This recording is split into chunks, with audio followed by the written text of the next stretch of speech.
NBA coach great Phil Jackson said, "Good teams become great ones when the members trust each other enough to surrender the me for the we."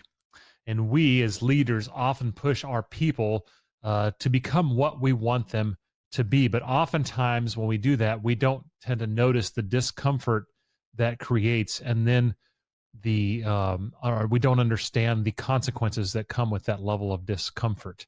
So in this episode of the Aviation Business Podcast, we'll talk about the importance of psychological safety in the workplace. So what is psychological safety? It is a shared belief held by members of a team that the team is safe for interpersonal risk-taking. That's a mouthful. I'll say it again. Psychological safety is a shared belief held by members of a team that the team is safe for interpersonal risk-taking. So a company that fosters an environment of psychological safety at work enables each employee to bring their true self, allowing them to voice their perspectives, to disagree comfortably, even fail, and provide more meaningful feedback and build trust overall within the organization. So according to Munir Patek, hopefully I got that name right, the founder and CEO of Swirl, he said that psychological safety is not about being nice or feeling all cozy, right? It involves being open, being direct, taking risks, owning mistakes, asking for help, and building trust. It's about a culture of trust and growth. He published that in the U.S., only 30% of people think that their opinions matter at work, and that companies who boost that to 60% can improve productivity by 12%, reduce turnover by 27%, and reduce safety incidents by 40%. So, and I know some of my listeners love psychology, some of them hate it, but how can leaders create a psychological safety among their teams? So according to Patek, which I leaned on heavily for this entire episode, he says to model the acceptance of fallibility, that we all make errors, but the key is to get better from it, right? So model the fact that we do fail at times, but that we can get better.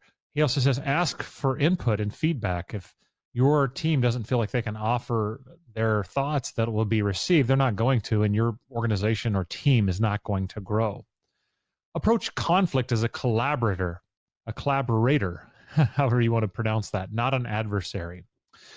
So in a conflict, how can we work together to resolve this instead of trying to butt heads to win each other to our way of thinking in a conflicting way? Replace blame with curiosity, right? Sometimes we need to understand why and where something went wrong, but if that's in order to solve a problem or to help resolve an issue, that's okay. Let's seek to actually find the reason why something went wrong and do something about it rather than just pointing fingers. Pointing fingers gets nowhere. So reduce blame, replace blame with curiosity. Speak human to human, right? Understand we're all human. We all have thoughts and feelings and goals and desires, a family. So when we can talk to each other as humans, not looking down on someone else, I'm smarter, my position's better, then we're going to have a much more productive team and develop that psychological safety we're looking at. And then just measure that growth, and as you seek and ask for feedback, you can measure whether people are offering feedback to you, whether they're providing feedback, and are you doing anything about it?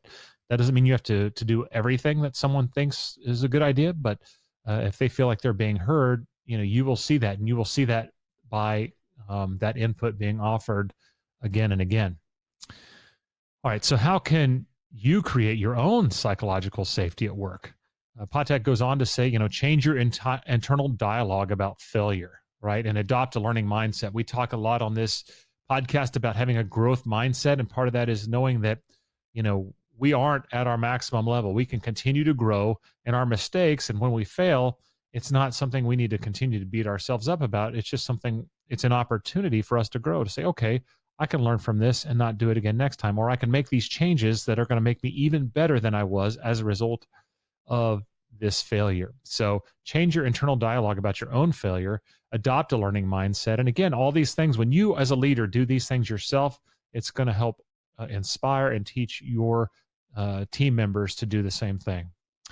Next, you build authentic relationships with your colleagues. When you have authentic relationships, a lot more trust and growth is possible as opposed to adversarial or competitive type of relationships with your colleagues. If you know that you're in it for each other, you will grow better together.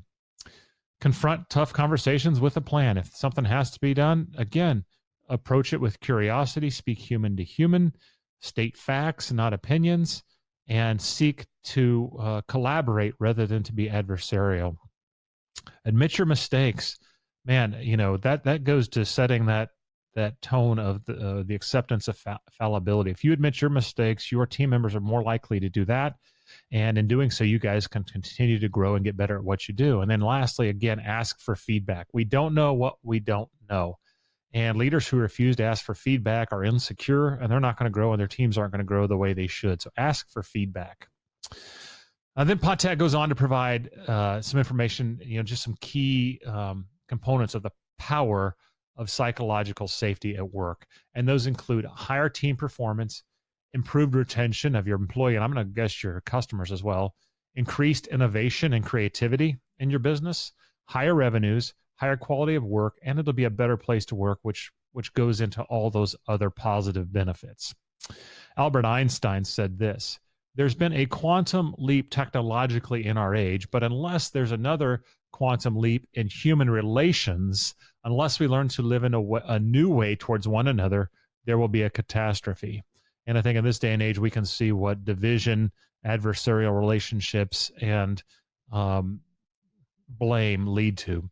So take your leadership to a higher altitude by creating a culture of psychological safety in your team and in your business.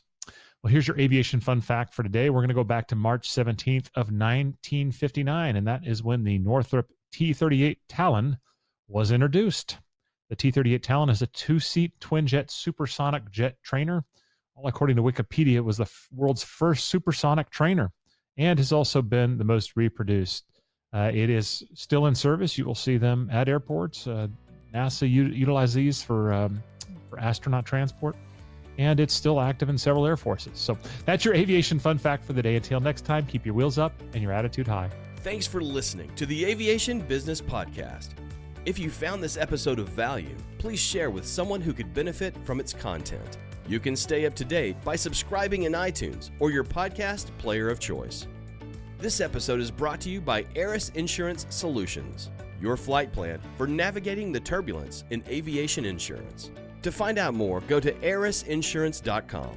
That's AERIS insurance.com.